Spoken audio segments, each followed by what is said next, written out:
Today, we're doing an activity called Bubbleception. First, let's get into mixing the materials. You'll need 8 ounces of water, 2 tablespoons of dish soap, and 1 tablespoon of sugar, a bowl, a straw, and a spoon. First, take the water and pour it into the bowl. Then, do the same with the dish soap. Make sure to get all of it out. Lastly, add in the sugar and start to mix it all together. And once you've thoroughly mixed it, take a spoon of it and add some onto your table. You could also use your fingers if you'd like. And then, once you've spooned some out into the table, take your fingers and spread it into a vague circle. And you can make your circle as big as you'd like. The bigger you make your circle, the bigger your bubbles can be. And you can already see some small bubbles starting to form. Once you've done that, you want to take your straw, touch it to the bottom, and try to blow a bubble on the surface of the table. Careful not to touch the outer edges where the table is dry, because if it touches there, it'll pop. And that's the same reason it pops when your finger touches it, because it's dry. So once you've done that, we're going to take our straw again and try to blow another bubble within our first bubble. So you want to make sure your first bubble is kind of big.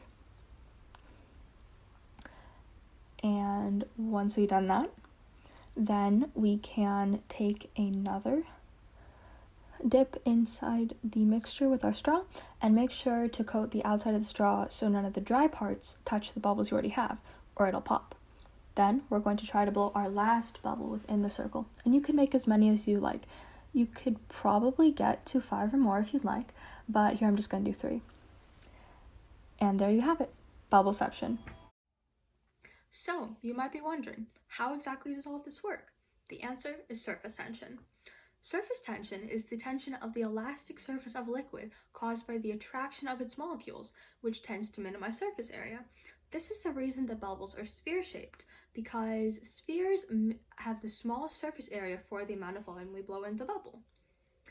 So from there, we might be wondering, what exactly is a bubble? A bubble is just a layer of soap and water, and with air on the inside.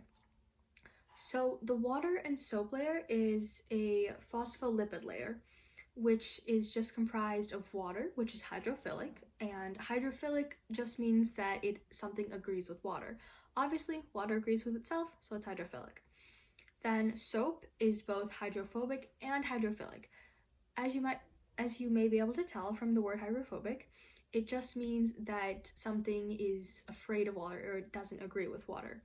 But since soap is both hydrophobic and hydrophilic, it means that it is amphipathic, which just means that it has both parts that agree with water and parts that don't. And this layer of soap and water forms so that water is on the inside and the lipid soap layer is on the outside so that the bubble doesn't burst. And that's why when you poke a hole in the bubble bursts, because you disturb the molecules in the bilayer. So from there, we might be wondering, how exactly does our bubbleception experiment work?